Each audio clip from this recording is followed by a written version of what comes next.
Our next guest is one of Britain's most controversial public figures. For more than a decade, Tommy Robinson has been at the centre of debates around immigration, grooming, gangs, free speech and national identity. He's led protests and marches across the UK, campaign on what he says is a failure to tackle child sexual exploitation. Loved by supporters and condemned by critics, few figures have had a bigger impact on Britain's cultural wars. Strap yourselves in. Here's our chat with Tommy Robinson. Tommy, great to talk with you, finally. I'm surprised you're not dead yet. So am I. I didn't think I'd make it at 40. I'm 43. I'm not even joking. You have tested, I know you're not. No, I'm not joking. You have tested the boundaries. I feel like it's got, even harder for you in some ways, but also your message is finally getting out there. Is that correct? Yeah, it is, because the media and the establishment had the monopoly on the message for so many years. They could tell people who I was, and people believed them. And now, thanks to Elon Musk, because there was a period, 2017 to 2024, I was invisible. They deleted me. Delete me from everything. I mean, everything. You couldn't, if you went on Facebook and mentioned my name, they'd delete your post. I was put up as a figure of hate. And there's actually an interview with a CEO of Facebook, and it's on Danish TV. And they're questioning him. Because what happened was I was invited to Denmark, I spoke at Parliament, and then any of the politicians who mentioned my name, on the lead politicians from Denmark, they had their post deleted. So they're outraged, saying, how are we being censored? And then they literally got one of the CEOs from Facebook on an interview, and he said, yeah, you're not allowed to mention Tom Robinson. You're not allowed to mention him. He's a figure of hate. And then he said, alongside, and he named some gentlemen. So I'm like, who's this gentleman? The bloke killed 5,000 people in a day. Like some Serbian warlord. It's like, hello, I haven't broken any crimes. You haven't even convicted me of any hate speech, arrested me or investigated me for anything to do with racism, hate, anything. Yet here I am, invisible, because you put me on level with someone who murdered 5,000 people in one day because I use speech, because you don't agree with my free speech. And I state facts, not opinions, facts. At some point you decided to make a stand. Tell me a little bit about yourself, because I mean, Tommy Robinson isn't your name. No. So explain that to everyone in Australia. So if you're sitting in Australia, you may think like I do, you may share my views, you may be concerned of immigration, you may be concerned of Islam, but I'm pretty sure you know what happens if you were to open your mouth. You probably sit in a good job, you have lots of bills, a decent family, you have a good life. Well, that was me. That was me in 2009. 2009, I owned 7 properties. I had a beautiful family. And then there was a soldiers' homecoming parade, which was attacked in my hometown of Luton. It was attacked by a radical jihadist group who I'd been following for many years to understand who they were. And so anyone, if you don't understand Luton, see, I pronounce my T there. We don't pronounce our T's. I've done that for you. How do you say it? Luton. Bottle, water. Luton, bottle. Luton, bottle. Bottle of water. But it's Luton, yeah? But Luton is 30 miles north of where we're sitting now in London. Luton was the launch pad for the 7/7 bomb plot, the fertiliser bomb plot, the Stockholm suicide bomber, the limo bomb plot, the Luton army-based bomb plot. I could go on and on and on. Bomb plot, bomb plot, bomb plot, terrorism, terrorism, terrorism, jihad, jihad, jihad. Well, that's my hometown. And my hometown has a population of 200,000 and 33% of that population is Islamic. So all these problems have come from that one small town. And put that across the whole of the UK. So I sort of like, Luton was a bomb blueprint for the rest of the UK. When I was born in 1982, we had 1 mosque, we now have 45. So I literally just started speaking. From 2009, I made a decision. After the soldiers' homecoming parade, my cousin was a victim of the rape gangs when she was 13. What now everyone knows as the grooming gangs. Groups of Muslim men kidnapping English girls, raping them, and the police doing nothing. The authority, in fact, not just the police doing nothing, but the police co-opting and covering up for the gangs. Same with the council, same with the government. So I was born in that town. In 2009, I decided enough's enough and we need to make a stand. And I started organising protests. I set up a group called the United People of Luton. You just mentioned my name's Tommy Robinson. At the time of doing that, I didn't want to lose the comfortable life I had. As I said, I'd got 7 properties. I was a young, successful entrepreneur. I had 2 businesses. I had a plumbing business, employing 6 people, turning over hundreds and hundreds of thousands a year. I didn't want to lose it all. And I was aware from growing up in Luton, I'm from a working class background. Luton's a rough town. It's a very rough town. But I was aware of the level of violence you'd face from the Islamic community the minute you open your mouth. Because 2009, I'd done it previously in 2004 locally. I organised my first ever protest in 2004 called Ban the Luton Taliban. The consequence of that was every Islamic, Pakistani, jihadi, drug gang, grooming gang, every one of them, I was a target for them. And then I spent years pretty much fighting them. Come forward 2009, I thought, you know what? I want change. I'm going to talk about it, but I'm going to wear a mask and use a different name. So I was you, the person sitting at home, who don't want to talk about it but thinks it. And I was, I guess, I say sometimes we've created a generation of cowards. I was that coward because I was scared. But I wanted to see change. And then I realised with the Soldiers' Homecoming Parade, Scott Muntridge was 26. He died from our town training for that regiment, the regiment that was attacked by the Muslims. Michael Swain was 19. He lost his legs. So these were strong points for us and a lot of feeling around it. So the fact that these soldiers were attacked, it wasn't the fact they were attacked, because we know who this Islamic group called Al-Mujahideen, and I pronounce it wrong every time, bunch of Islamic scumbags, they are now a prescribed terrorist organisation. 60% of Muslims in prison for terrorism, ex-members of their group. But for decades, they were allowed, their head office was in my town. They were set up every week in my town. No one stopped them. Islamic community didn't stop them. It took us forming. We formed a group and stopped them. And because we formed a group to clash with them, the government then prescribed them. Now this group are gone because they're all on terrorist lists and they're all not allowed to do anything. But why did it take what it took? Why didn't they do this anyway? Why didn't the Islamic community, I just met with some Muslims this week, and they tried telling me that they challenged them, and it's all nonsense. You've done nothing. None of you's done anything. The government done nothing. Finsbury Park, we had that clown with the hook. He was part of that group. We had all of them just terrorising our country for decades. You know, they're doing it now in Australia. I see it, and they use your speech laws. They use your free speech laws. But what they're doing is inciting terrorism. We picked something up from you for the show actually on X. A guy who'd raped a woman, and over here in this side of the world, in your country, the rape inquiry is completely and utterly shocked me to my core, and I don't understand why it's not a national crisis. I don't know why government isn't moving heaven and earth to eradicate the issue. Well, that rape inquiry is just shown everyone what I've known and what I've been fighting for since I've become Tommy Robinson. So on that point, they tried to shut you up. You did a bit of time in the big house. You came out and you re-engage. Are you inspired to come out of prison and keep going? So they've put me in jail 5-6 times, different times. And I'll be honest, some of those times have messed me up. 2017, probably the worst. I went into jail, one person, come out another. What do you mean? I mean, I spent, and it doesn't seem like long. On that one, I've done 22 weeks in solitary confinement. That one there, I've done 14 weeks in solitary confinement. The most recent one, I've just done 7 months in solitary confinement. And I like to say I'm good company. Yeah? I'm not that good company, right? Just to sit in a bloody box on my own looking at the wall all day, like, all right, this is getting pretty boring. Everywhere we travel with the Karl Stefanovic show, we hear the same thing. It's hard to employ people in Australia. It's way too hard. Rising costs, thousands of pages of fair work rules, edge cases everywhere. They're like the flies. It's so annoying.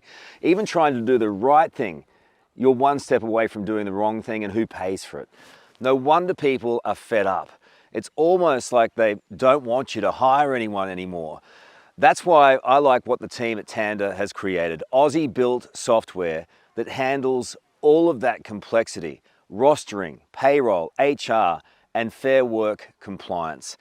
Tanda takes care of it all and makes it easier to be an employer. So if you've got employees, check them out at tanda.com.au.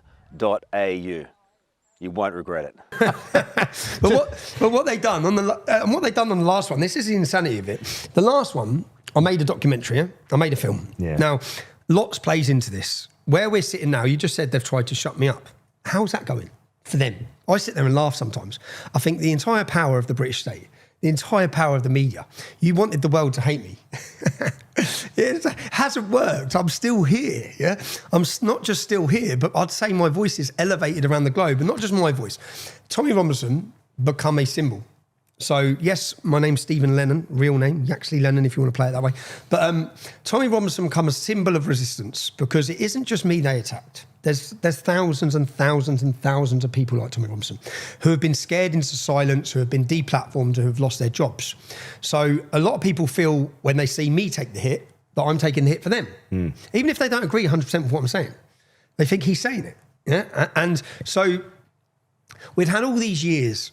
2017, I started in 2009, led a street protest movement till 2014. We were pretty lively, right? We were young English men, full of testosterone, which many men aren't now. Get some testosterone in you, lads, right? Get it up, right? Get it because up. you're all becoming women. So get some testosterone in you and become men again. But we were young men, English men, and we were of the mindset, well, we used to say, prepared for peace, ready for war, death, prison or glory, we won't submit. So we had all these different sayings when we started. Now, these were sayings of young men. As I said, I was 24, and I'd seen so much. And the only attitude, I'm telling you, the only attitude you can have with the Islamic community is not that, right? It is that we're not backing down, right? You're not going to scare us. They don't try and scare me anymore when I see them in the street. Because they know if you want, I'll come straight at you. Yeah, if you want, I don't want to. Right, but once they know that, I get them shake my hand. I have their gangsters come up to me in Luton and grab my hand and shake it and say, "I don't like you, Tommy, but I do respect you." They're like, "I don't like you, but I respect you. You stand on your values." Now they don't recognise anything but that. So Donald Trump, they'll respect. Keir Starmer, they'll jump all over him. They'll run amok. Right? They only understand strongmen. So when we started in 2009, we attracted many young men from across the UK who, let's just say, were fed up because what was happening in our town was happening in every town and weren't going to be beaten into submission because most people were just beaten into submission. So we were a lively group. We got forward to 2014. Lots happened in those 4 years. 6 Muslims failed. Have you seen the film Four Lions? So they got there 2 hours late to blow us up. Guns, bombs, suicide vests, IEDs, everything, yeah? And then they get to where we were 2 hours late. And there's a video of them walking through this empty square like absolute fucking retards. Walking through an empty square. They've got a car boot full of all this suicide stuff. And no one's there to kill, yeah? No one's there to kill because they got there late. And then on their way home, they run out of petrol. On their way home, they run out of petrol. No, they got pulled over on their way home. We run out. They got pulled over for no insurance. So the police pull them over for no insurance. They don't search the boot. So they compound the car. 2 days later, the compound company opened the boot. They find all these guns and bombs and everything. They're like, and then the police come to see me and say, look, there's a big case coming. They were trying to get me through my phone. So they're trying to track my phone. I went to their court case and there's 19 of them. I say them. There's the 6 on trial and then there's 19 of their family members and supporters, all these big bearded jihadists. And we're at the Old Bailey and they only let me and my cousin in. I've gone to their court case and we're on the back row and they're all in front of us and then they're getting sentenced. The case was quite funny, yeah, because they're looking up porn on their phone. So they're going through all their Google searches, yeah. And the days before they're searching pornography and that, these big jihadists. So I'm sitting there laughing my head off. But then they get 30 years. I'm trying to think, what can I say that won't get me done for contempt of court? So when they get their sentences, I was like, God save the Queen.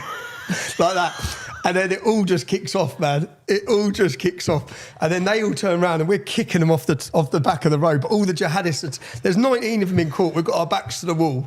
All hell's going off, yeah? All hell's going off. This case goes on, they get 30 years. 6 months later, I'm taken to court where when I started the English Defence League, they went back through 6 years of every member of my family. Every finance with every bank, everything, yeah? They pulled me through. They got members of my family on tax and things like this, and then they struck me a deal to plead guilty. If I plead guilty, they drop everyone. So I pled guilty, right? So I land in jail. I get, what did I get? I get 18 months. So I land in jail. I'm in jail, and I go onto the first night centre. I'm in a maximum security prison for a paper offence. Yeah? I'm in a maximum security prison, and then an officer knocks on my door, opens up my door, and says, when they come to get you, don't leave this cell. I said, what? He said, your life depends on it, son. Don't leave the cell. I said, okay. So I'm thinking, what the hell's going on? And then so they come to get me 2 hours later, 3 prison officers with him said, come on, you're going on A-wing. I said, I ain't going anywhere, mate. He goes, if you don't go anywhere, we're going to make an arrest. You're going to be detained in the cell and put on isolation. So I thought, okay, sound. And then they put me down in isolation. Next day I go for a legal meeting. I go for my legal meeting, I'm sitting, there's all clear rooms. See that glass? Clear room, clear room, clear room, clear room. I'm sitting there. Who am I looking at? I'm looking at the 6 jihadists who just got 30 years. And they're looking at me. And I'm looking, and they're like, what the fuck? Tommy Robinson's here. Like, he just come, like, they're all looking at me. I'm looking at them, and I'm like, oh, I'm in trouble, man. But there's all glass blocking us. So we go from this, and I have my legal meeting, and then I finish my legal meeting, and I'm like, okay, they're in here. And that's where they were taking me to A-Wing. So when I go back, but from there, I get taken to the waiting room. There's a waiting room, say, probably as big as this room. They take me to the waiting room, the prison officers do. They open up the door. As soon as they open up the door, I see beards. I mean, okay. So, and they were looking like, they didn't know I was coming either. These Muslims. It weren't those 6, it was some more Muslims.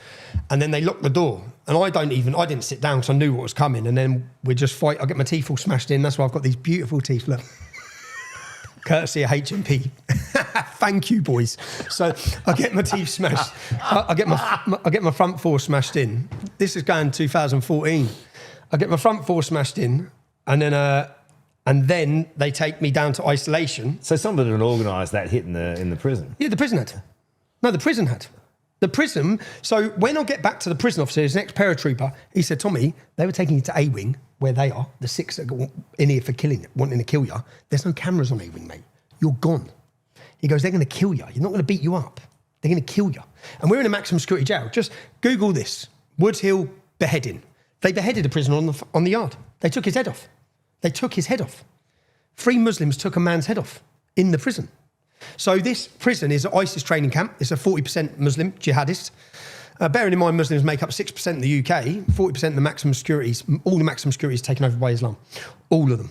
But this was 2014, so that's one prison sentence, yeah? That's time of the EDL, I leave the EDL, I come out of jail, and Ezra Levant convinces me to become a journalist.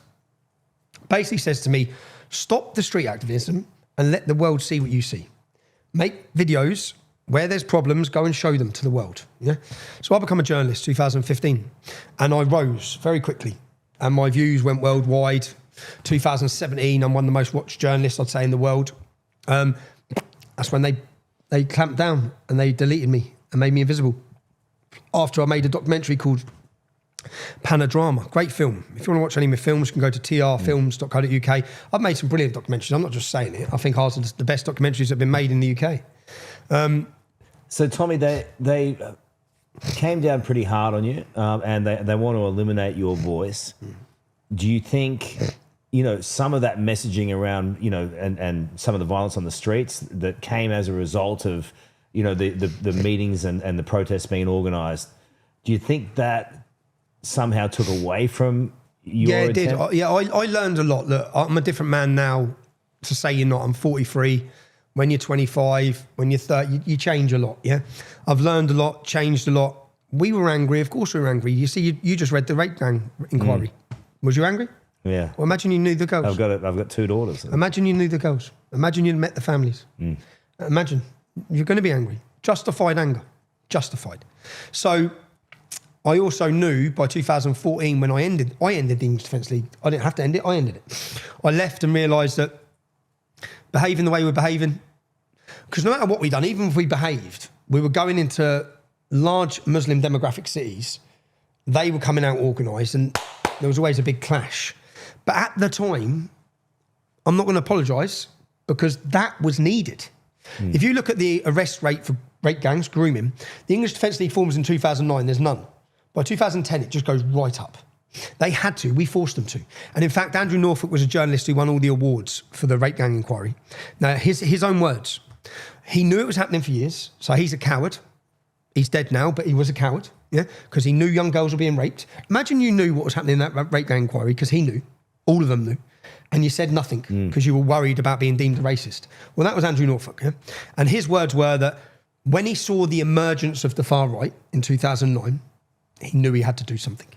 He had to take it back from the far right. Far right meant fathers, sons, husbands, brothers. It meant English men.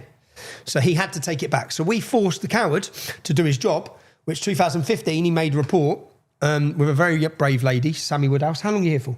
Keep going. Get Sammy Woodhouse on your show. Yeah? Get Sammy Woodhouse on your show. Sammy Woodhouse is the lead surviving face of Rotherham. She was her rapist got the longest prison sentence out of any of them have got, 30 years. So yes, you could question our tactics and you could question how we behaved at times. And in fact, for myself, it was the most difficult thing because I was constantly having to defend the behaviour of men that had turned up rather than talk about the...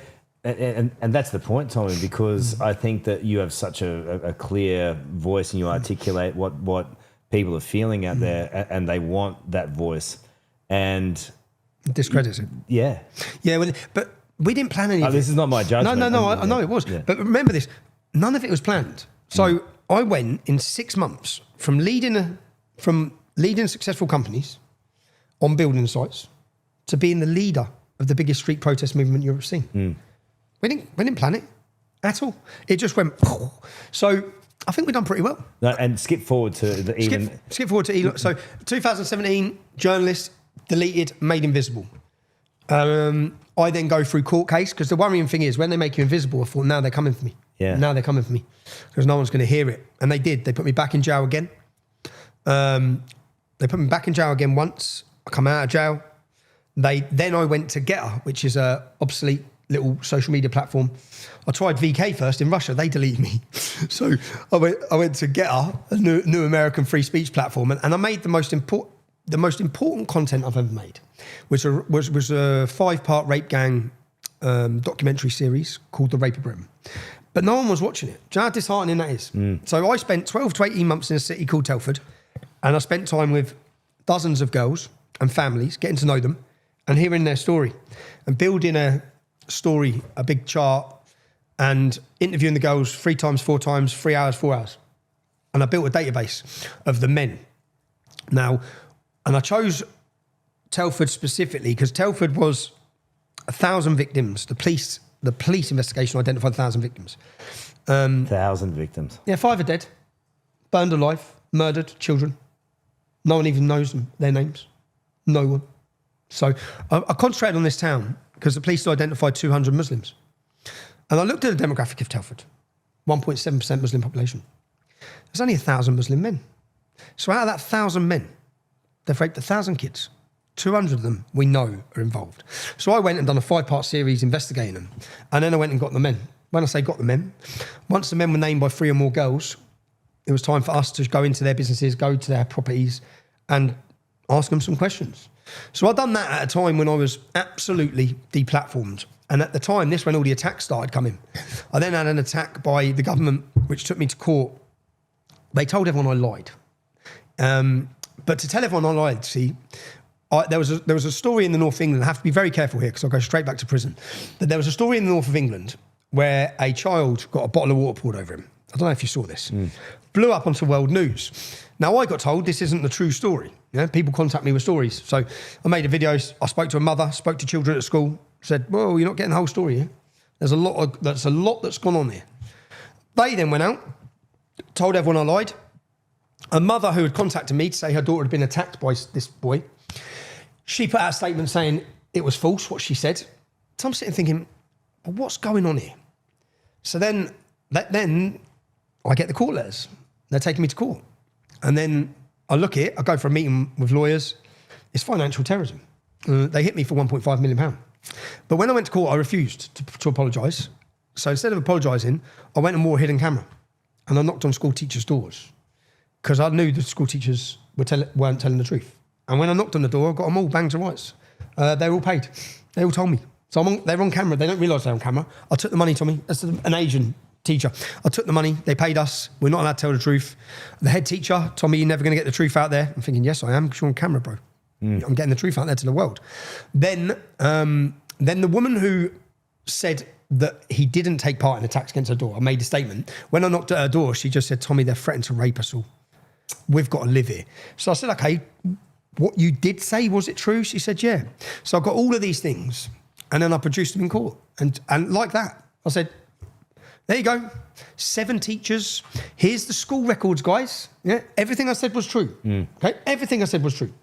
Now, this didn't go before a jury. It went before a High Court judge. Now, this was the first time in my life. Now, if you read my life story, I've pretty much just gone full like 100 mile an hour at it, yeah? I'd been in jail, as I said to you, in 2017. I've got 3 children. It affected them, it affected me, it messed my life up, yeah? A few times. Now, 2021, I lose this court case.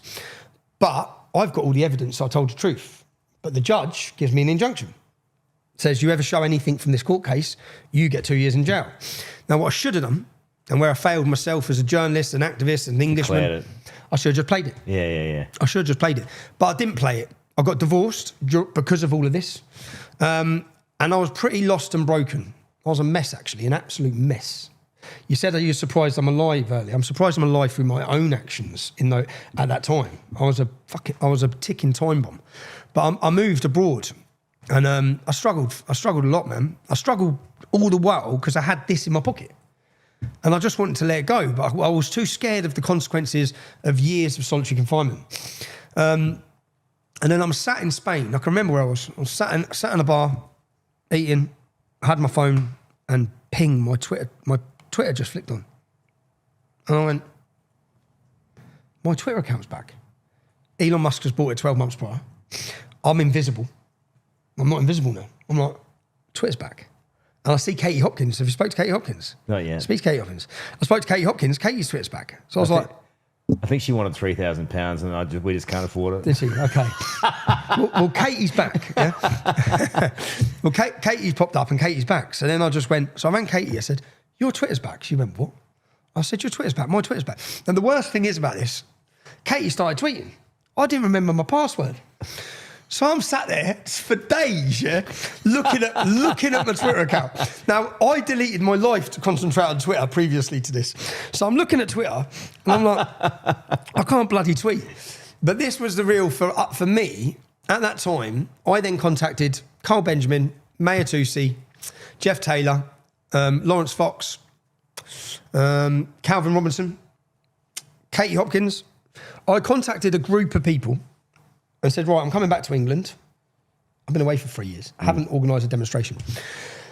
There was a protest continually since October 7th where they took over our capital city. They've done it to yours. They took over every Western thing. And we all had to sit and watch the 2-tier policing. They then threatened Armitage Day, November, our remembrance moment for our troops. They're going to disrupt the silence. So I made a video, first of all, saying, you're not going to disrupt the silence because every British man is coming. Make your plans, we're hitting London. Now, then the Attorney General, so when I made this film, I didn't release it, but it got leaked in America 2 years prior in a cinema. Yeah? Didn't make any, it had 200,000 views. The Attorney General contacts my lawyer and says, we're contemplating, bearing in mind nothing's happened for 2 years. So I organised a demonstration. They're basically threatening me because of the demonstration. We're contemplating prosecuting Tommy Robinson for the leaked film 2 years ago for contempt of court. And that's a week before demonstration. So I've now got X. So I make a video saying, hey, Mr. Attorney General, go fuck yourself. Yeah? I'm back. So I'm here. Right? So whatever you do, people are going to see it. So I make the video, just say, go do one. Yeah? I fly back to England, hold a demonstration. But the main point is we held a demonstration. It was all over the news. And it was lots of men turned up, thousands of us. And then, but I know we need to change tactic anyway. Yeah? And I know we need to. English Defence League was good at what it did, but we need to win the hearts and minds of the public, yeah? That's what this is about. So then I sit and we book a hotel. We worked for months, but we spent 48 hours together, all of these people. We videoed it all. I've still got the videos. I'm going to show everyone in the story of how it come about. We sat down and got around a room like this. And I said, right, you write your 10 main dangers to Britain and what you want to solve and our values. You do the same, you do the same, you do the same. The point in it was that we're not got the money to start a political party and it will cost tens of millions, hundreds of millions, it'll take 20 years. But we can change the culture of Britain. And if we change culture, politics will follow. So that's what we need to do. For these years when we were invisible, it became cool to become a Muslim. Look at Andrew Tate. He wouldn't convert now, trust me. If he had that situation now, he would not convert. Boxers are now coming in to Christ is King flags and gospel Christian music. Yeah, that shift has happened over 2 years. So we had this meeting and said, right, we got down to 5 points. that we could all agree on, not what we disagree on. Me and you. So rather than discussing the things we disagree on, because we're going to disagree on a lot, and when you bring egos together, you're a liar if you say you haven't got one. Everyone's got one, especially in these movements. So we need them to work together. So let's just pick 5 values. We all believe in free speech. We're against mass immigration. We're against Islam. We're a Christian nation. And we're against LGBTQ indoctrination of children. That's it. Now, sitting here now, at that point, I had 300,000 followers on X. So sitting here now, well, I've got an all right following on X. Katie, you've got 1 million on YouTube. So you've got YouTube taken care of. You've got Facebook. I'm not allowed to be mentioned on Facebook. So the reason we needed to bring these people together was to bypass the censorship attempts on me. And also, it was an attempt to not make it a Tommy Robinson movement. That didn't really work, right? It's a Tommy Robinson movement. But the attempt was to reach the masses and appeal to the masses on culture.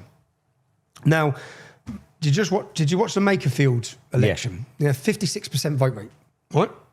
So 44% didn't get off their arse and vote. I know why they didn't. And I can't believe no political party's trying to get them. Now, I've never voted. No one I know's ever voted. We don't vote. We don't vote because we're disillusioned. We don't trust them, don't believe in it, don't think our voice matters. All these things. They don't want us voting. Yeah? Now, Keir Starmer was elected off 9 million votes. That is what apathy does, because 20 million didn't vote.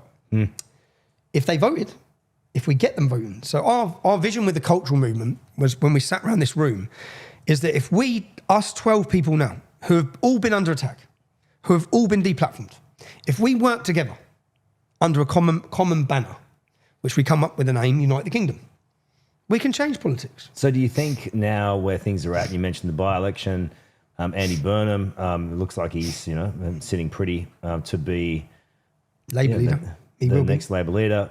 Reform is still behind, but they were more engaged with Nigel Farage. How is the right going to take power over the next 3 years? So over the next 3 years, as I said, we set out for our first event on the 30th of June 24. And in this meeting, we had lots of plans, lots of visions. And I think if you look where we were in 2024, look where we were now. To change discussion, move the overwritten window, change culture, make it cool to be British, bring back pride in the flag, and reintroduce Christianity and Jesus into Britain. I'd say we've succeeded in every one of them. Yeah? It's just gone boom. Now the country was ready to go boom, and now it's gone boom. So there's a cultural revolution that's happening. It's underway. Do you need political change? We need political change. So the solution is politics. How do you convert the vibe and energy and those 5 values, key points and values into representation? Well, that's happening anyway. So Nigel Farage was going to America to work as a TV host until our first event. He saw 30,000 on the street. He become leader of Reform. Yeah? We went from 30,000 to 100,000 to 200,000 to millions, to the biggest events Britain's ever seen. But how do we convert that? So that's our job now. My job isn't politics, and I don't want it to be politics. So what do you want to do? I want to reach the 50% non-voters, and I want to register them to vote. I want to go into the roughest areas of Britain, the working class communities that have been forgotten and neglected, and I want to captivate them, re-energise them, and make them believe that they matter. And that will cause a fucking earthquake. Well, why not? Because this is a great country, and it's just so lost. Well, the Brexit vote come from the non-voters vote. Now, we need to, again, it's a long task. We need to work, we're working on it now. We're trying to gain fund, because to do this, we need to be active in those communities for the next 3 years. Now, they're the communities that no one goes to. Now, Nigel Farage paints himself with a beer. Do you think Nigel Farage has ever been to a working class estate after 7 p.m. in his life? It's probably been a while. Probably never is the answer. Never. Yeah. The hierarchy of each of these parties, the hierarchy, even if we look at Restore, I don't know if there's a working class man then in that group. Yeah. I don't think there's any in Reform. No, I think this is why you're so fascinating, because you sit outside of the established parties and the established movements. Even if Reform has come, as Restore has come from Reform, you're further up, but there's no one actually driving working class agendas in this country. I don't want to tell people who to vote for. That's the truth. Yeah. I want to watch what happens with Reform, watch what happens with Restore. Reform have been very negative about me. Or no, Reform haven't. Nigel Farage has. He seems to have stopped that now, hopefully. I never wanted to be his enemy. In fact, like at our first event, I said, put your hand up if you vote for Reform. Every person put their hand up. Okay. Why do you think that he's created that enemy status with you? Because you're a threat? I think Nigel seems to get rid of anyone who he sees as a threat for popularity. But I think maybe with me it was to mainstream himself. But maybe he's clever. Maybe he's done. Look, I looked at what happened with Brexit when we had the Brexit situation, and he'd done the same there. And he brought some left-wing people on board, and look, it worked for him. So, personally, I have to sometimes, when you've said what I've said for 15 years, and now you see see the people who condemned you saying it, it's a pretty bitter pill to swallow. Yeah.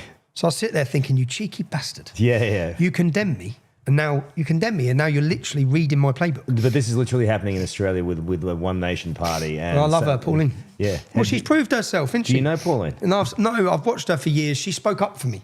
She's one of the only people who spoke up for me from that side of the world. And I respect her.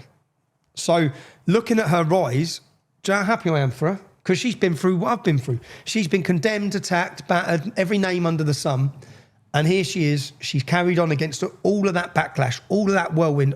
And it's not easy. I'm a man. It's not easy. So for a woman, the amount of slander, the amount of horrible, disgusting things she's had said about her, she's just carried on fighting. And truth comes out in the end. And then when you hear the main political parties now talking and using some of her policy, and actually they're catching fire in the electorate. Good. Well done, Pauline. Respect to her.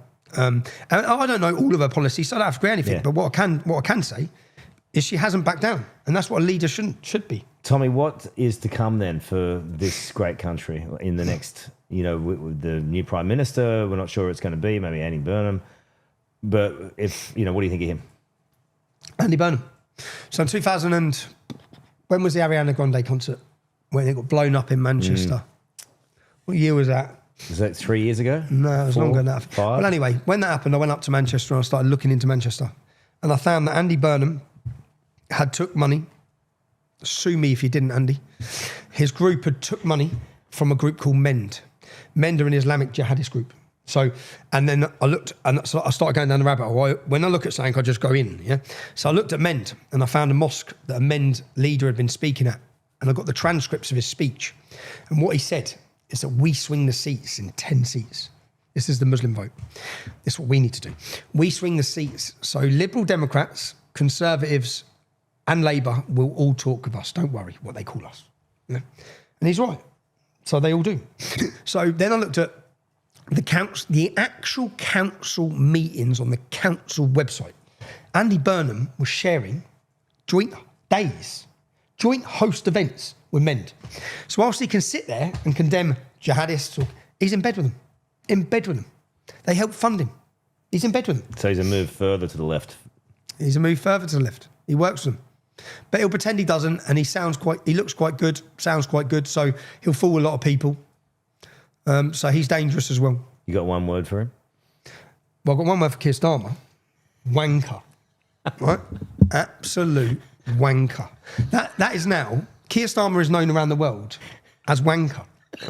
Oh, fuck. He is the most famous wanker in history. It's like every football game. Have you seen so we have darts, the darts? Yeah. And the song is Keir Starmer's a wanker. It's where they've got it on the news. You go to a football match, any football match, when there's a football match and all the crowd are singing Keir. Now in America, they're all singing.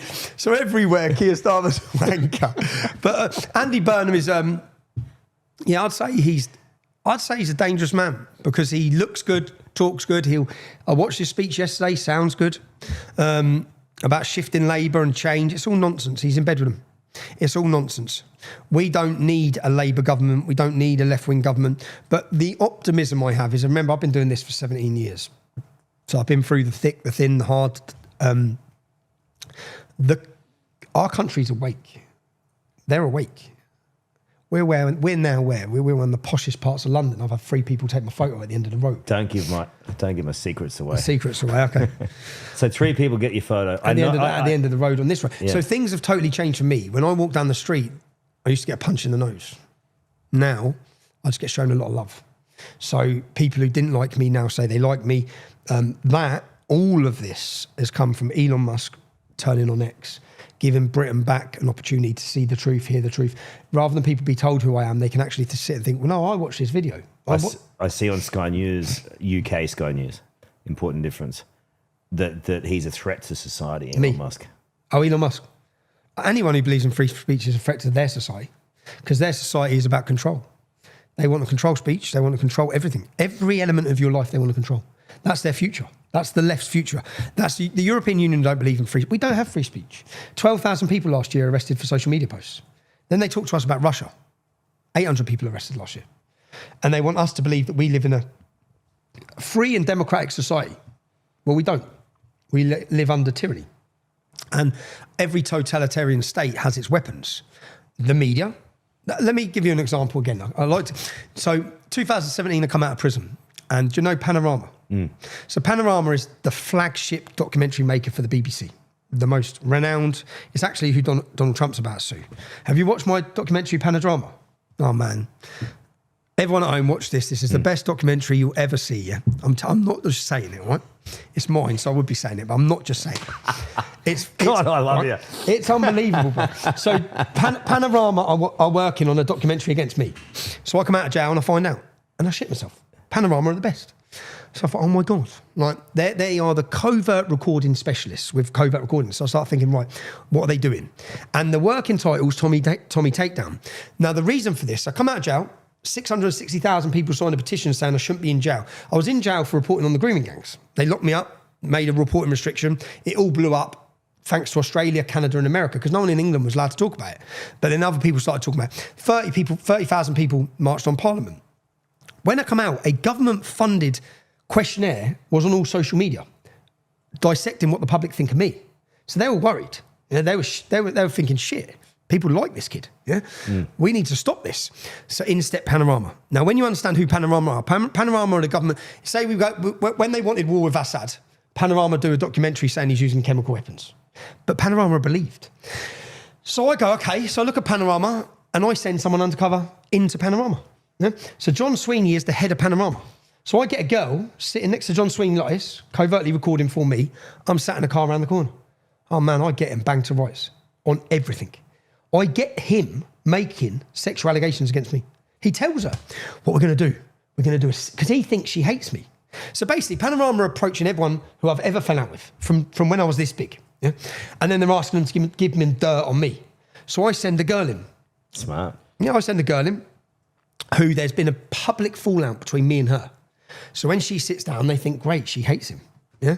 And actually, she didn't like me. She didn't like me. But she didn't like me, but she believed what they're doing is wrong. So she goes in and says, right, I've got an argument recorded between me and Tommy Robinson. And they say, how angry does he get? She says he gets really angry, but I swear at him. I'm screaming at him. They say, well, don't worry, we'll cut all that out. We'll cut all that out. And he says, what does he say? And then he gets all excited. He says, right, we're going to make this into a sexual thing against Tommy Robinson. And then he sits her down and says, we have multiple meetings with him. Right, what I want you to say, I want you to say this, this, and this. If you say those three things, they go on the documentary, do we have a deal? This isn't journalism. Yeah? This is not journalism. Right? Then they take two of my old employees with Hope Not Hate, are a far left extremist organisation. They're a government NGO who attack anything to do with free speech. So BBC are meant to be independent. They're taxpayer funded. So they go and sit my old employee down, and he sits and talks about me because they blackmail him. Right? I've got him all on recording saying it. They're blackmailing him. He doesn't say enough. Hope Not Hate, pull him outside. And then they threaten him with more stuff and then sit him back down to say more stuff to put on TV about me. So so they're trying to find me, Panorama, because they've got this documentary ready to go about me. They don't know I've been recording them for months, yeah? So then I contact them and said, right, meet you tomorrow. Don't give much. I'll meet you tomorrow. It has to be on my location. So I go to a location near mine and I set up a screen on the wall there. And then I set up my chair and their chair and I camera the whole room. And I remember because it was my daughter's school assembly. So I go get it all set up and then I run to my daughter's assembly to sit and watch her in school assembly. And my head's I'm fried. I'm shitting myself, thinking, I don't know what's going to happen here. I'm trying to look at my little girl and pretend I'm enjoying her show and she's doing really well. But my head's in another room. I finish the school assembly. I go straight to location. They're already all there. So when I go in, there's 5 producers sat there, all the top head of... Now, have you done many documentaries? Well, the producers don't turn up for an interview. This was that big for them. Yeah? This was the end of Tommy Robinson. This documentary was going to end me as a Harvey Weinstein. That's what they were making me. Yeah. So I sit there, and the first thing I sit down and said, all right, lads, nice to meet you all. Who's making this documentary? And he said, what? And I had all these recorded. Who's making this documentary? We are. Would you involve other parties or other groups if it's BBC? No, we wouldn't. Press play. On the wall behind me, it played Hope Not Hate were present, and Hope Not Hate were threatening people to get information on me. So then I ask him again, so it stops. I said, so I'm going to ask you a question. Were Hope Not Hate, named by the Swedish government as a far-left extremist organisation, were they present in an interview of my ex-employees? This is a BBC documentary. Now let me show you a message from Hope Not Hate. And I had a message from one of I got in their account. And from their account, it said, we are directing the documentary against them. So I said, so whose documentary is it? Is it Hope Not Hate's? Or is it yours, the BBC? And I said, now, John, I'll ask you an important question. Would you ever tell anyone what to say in a documentary? Would that be journalism, John? He says, no. Press play. And then it plays him saying, say this. And as it plays that, we've got cameras on all their producers, yeah? And they literally go like this. And we've got the whole, all of them like that. And I'm sitting there and I don't I'm shitting myself and I just don't take my eyes off him. I don't watch the wall. I'm just looking straight at his face for his reaction. And he's like, and I said, ever make sexual allegations, John? No. Press play. Ever be racist, John? Because what he says, he's a racist twat. So I said, everything you say about me, I got in one drunk lunchtime with you. One drunk lunchtime. He said to the woman, whenever you have a... who did the Turks go to war with this? Cyprus? Northern Cyprus. Yeah, he said, whenever I go to a Cypriot, I always say thank you in Turkish. What, because the Turks raped their country? I said, you won't. And then do you know what he called me? He said, Tommy Robinson is from scumbag Irish background, because my family are poor and Irish. And the other comment he made, I caned him. The other comment he made, there's a journalist, it couldn't have been better. Do you know what I've done? So when I first started, there's a website called sendafaketext.com. Yeah. So I can go on that website now and put your phone number, and I can send myself a text from your phone. Yeah. And it comes up from your phone. But it's fake. Yeah. So I messaged the girl saying, if you work... So when we done it, we filmed it on camera. She's on the computer. I said, right, just pretend I'm at home in bed, right? So I'm nothing to do with this. Now, Panorama are the best. They're the best investigators in the world. Let's see if they actually check if this is real or not, because it suits their agenda. So she goes on, sends herself a text message saying, I'm going to bury you, you bitch, if you work with Panorama. So as I'm grilling him and making him look this big, I'm literally making him look my height. And as I'm doing that, he's just like, and he keeps going for his pocket. And I know what he's going for. Yeah. Oh my God, you have lined him up. I'm waiting to the end, bro. And then at the end, he's like, he stands up, he says, yeah, well, Tommy, well, what about this? And he pulls out this message. And I didn't even let him know. I just looked at the camera and said, I fucking told you. Didn't even check it. Tommy. And then I walked out. But that got me deleted from every social media. That's the reason. That documentary. I wonder what it's like to live inside your head. And my head doesn't stop. It's not the best place. It's not the best place. You know that. That's my mate over there. The security guy. No, but you are fighting a fight that you believe in so much to your core. Yeah, I believe in it. And when I didn't release that film in 2021, Elon Musk turns us back. And all things happen for a reason. Yeah? And I believe now there's a higher power. I didn't. I totally believe that my life and where I'm at and everything that's happened, there has to be. Because every time I get knocked down, something picks me up. I mean, I can be like that and then it's just like, get up. Elon Musk was like, get up, go get him, boy. And so then come forward 2024, we've got the biggest... So we've had our first protest. Now we've got our second protest. I've been threatened by the Attorney General already. Now, the film that was leaked, which was on 200,000 views, a week before my protest, it got deleted. And it got deleted off the other place it was. So I rang my solicitor, said, they're coming for me. I know they're coming for me. So they've deleted the film from the two places. If they come for me now and prosecute me, no one's going to see why I'm in jail. They're going to be able to lie again. So I sat my family down, my kids down, and said, look, I've got an event on the 27th of July in London. I'm going to play the film. I have to play the film. And my family knew it'd eat me. I said, I have to play it. Because if they come for me anyway, and do you know what? So I stood on stage, thanked my family, and said, I'm going to show you something now which is going to land me in jail because they're going to come for me. But I want you to watch it I want the world to see it. And I played the film. And you know when I played that film, I felt free. I hadn't felt free for 3 years. I'd felt like I'd had something pulling me down. And when I played the film, I was like, yeah, come and get me now. Yeah. Because it was on 200,000 views. Now, I knew I'd go to jail and I was scared about getting killed, but more so about the mental effect it has of sitting on solitary. I knew so when I landed in jail, so they get me 18 months. I went to court. The judge offered me to remove the film. Remove the film, I would drastically reduce this sentence now. I'm not removing the film. Yeah, the world can see that film. At that point, it was on a few million views. They locked me in jail. The film went to 167 million views. Wow. Now, first week of January, I'd been in solitary for 8 weeks. They brought me into the jail. There's 16 cells. So solitary confinement is where you go as a punishment. And there's 16 cells on this unit. They removed everyone. So that I couldn't even talk through a wall. So I walk in 16 empty cells, like Hannibal bloody Lecter. Look at me. I made a film, lads. And then they sit me down the first week with psychologists and all that because you're on solitary confinement, all nurses and doctors and governors. And I just asked them, you intend to hold me like this on my own in that room for an 18-month prison sentence? I said, you're the expert, you're the psychologist. What's that going to do to my head? She said, it's going to be devastating. I said, so how the fuck can you do this? How are you doing this? I'm in for a civil offence. I made a documentary. No one's arguing anything was wrong in the documentary. Yeah? But anyway, I'm in there for 8 weeks. I'm not feeling great, probably feeling sorry for myself, which it's still pretty hard to feel sorry for yourself with the amount of letters and mail I get from the public. It's beautiful. It's such a beautiful thing. And then I ring home and my son goes, Dad, he's screaming, yeah? Because I sat my son down and said before, when I was thinking, I said, kids, if I can get 10 million people to watch this film, then that's 10 million that know the judiciary's corrupt. And this film's bigger than me because the weaponisation of the courts were used against Donald Trump, Steve Bannon, Katie Hopkins, Gert Wilders, any politician, pick up any. I bet Pauline Hanson, have they done her through the courts? Anyone who stood up, they used the courts to try and shut them down. If they can't stop you one way, they weaponise the courts. So this film showed all of that. It showed how they do it, the operation of it.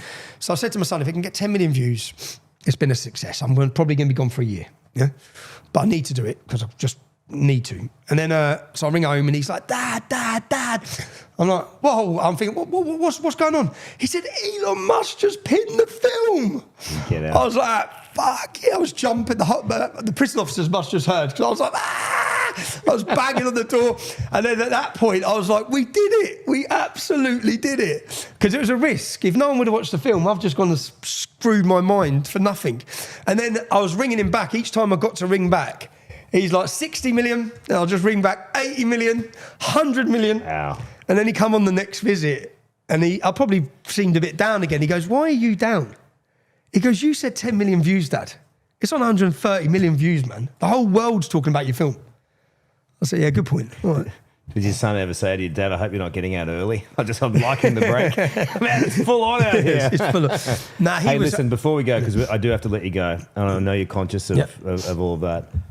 It's great to speak with you in person. I really do admire your tenacity and the courage that you're showing in trying to stand up for what you believe is right and to hear your voice. It's not what I believe is right. It's what's right. It's what you believe is right as well. Maybe not yet, but you will. So what is your message? I mean, I started this interview by saying, I can't believe you're alive. You know they're going to keep coming at you. What's your message? That we win no matter what. Lock me up in jail, we win. Proved it last time. Take us out, you make us a martyr. There's actually nothing they can do. There's nothing. They're in a bad situation because when the public, which they're getting there, when they realise the lies they've been told, same in Australia, I'm looking at what's happening in your country. When they look and they realise our daughters aren't safe anymore, we can't walk the streets, they're going to look at who's responsible for that. And it didn't have to be like this. So someone, government and media, as is happening now with the rape gangs inquiry, when the public who have been thinking this, but whispering it, when that dam bursts, which is close to burning, they're going to be screaming it. They're going to be screaming it. And then they're going to be looking to who lied and who told the truth. And trust in people like us is going to go here. And then it's just going to go down and they're never going to be trusted again. And that's where we're at now. In fact, the polls show it. There's a poll of trust in media for Europe. Do you know the country that distrusts the media the most? Great Britain. Not the former communist states. Great Britain have the least trust in media. So, to people, Australians, to anyone, even if you're not in Australia, it's like, if not now, then when? We're losing our country. You're losing your culture. We've got 1,000 years of Christian English history in this country, and they've given it away in 70 years. They've caused the destruction of our entire nation. They've had a successful left-wing revolution. Attack the family, attack the church, attack masculinity, attack everything. But a counter-revolution has now started, and they ain't going to be able to stop it. Good to talk with you, Tommy. Nice one. Thanks.